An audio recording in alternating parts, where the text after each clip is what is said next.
እኛና እናቶቻችን። ጸሐፊ አኖኒመስ፣ አቅራቢዎች አሌክስ አሱነትና ኢየሩሳሌም ተረፈ። እኛና እናቶቻችን።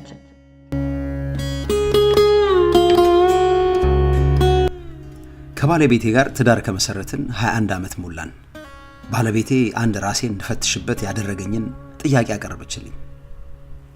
ውዴ 21 ዓመት ሙሉ ካንተ ጋር ስኖር አንድም ቀን ከእናት ጋር ለመዝናናት ስትወጣ ይቻላል እና ዛሬ ማታ እናትህን ራት ጋብዛትና አዝናናት እባክህ አለችኝ።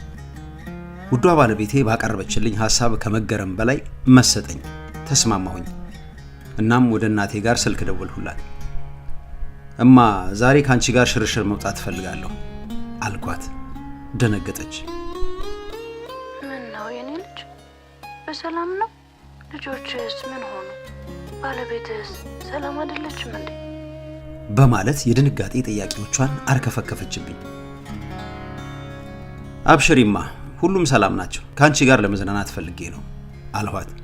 በጣም ደስ አላት። ተስማማች። ወደ ማታ ተዘጋጅተሽ ጠብቂኝ አልኳትና ስልኩን ዘጋሁት። በቀጠሮዬ ሰዓት ወደ እናቴ ጋር ሄድኩኝ። እናቴ በረንዳው ላይ ቆማ እየጠበቀችኝ ነበር። እናቴ ሁለመናዋ ተቀይሯል። እርጅና ተጫጭኗታል። ሰላምታ ከተለዋወጠን በኋላ ወደ መኪና ያስገብቻት ጉዞ ጀመርን። እናቴ በጣም ደስታ ይነበብባታል።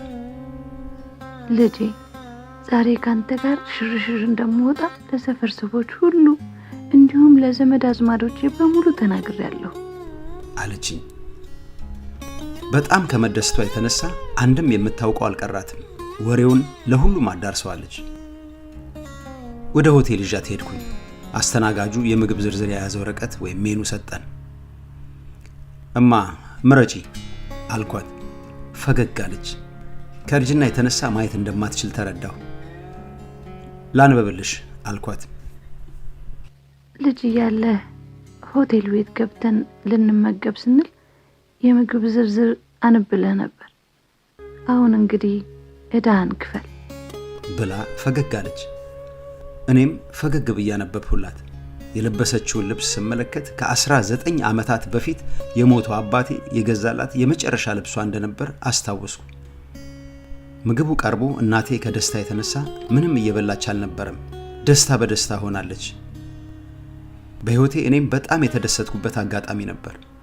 ከእናቴ ጋር ተዝናንተን ስናበቃ ይህ ምሽት እንዲደገም ፈልጌ እማ መቼ ተመልሼ ልምጣና ልውሰድሽ አልኳት። በእንደዚህ ቀና፣ ነገር ግን እኔ ነኝ የምጋብዘህ። በዚህ ከተስማማህ ና አለችኝ። ፈገግ አልኩኝ። አብሽሪ ትጋብዥኛለሽ አልኳትና ተለያየን። በመሃል እናቴ ታመመች። ከህመሟ ድናልኝ አብሬያት የማሳልፍበት ምሽት ናፈቀኝ። ነገር ግን ከእናቴ ጋር ዳግም አልወጣንም። እናቴ ወደማይቀየረው የሞት ጉዞ ተጓዘች። በጣም አዘንኩ፣ አለቀስኩ። ከእናቴ ጋር ቀጠሮ ይዘን በነበርንበት ቀን አመሻሹ ላይ ከአንድ ታዋቂ ሆቴል ቤት ተደወለልኝ።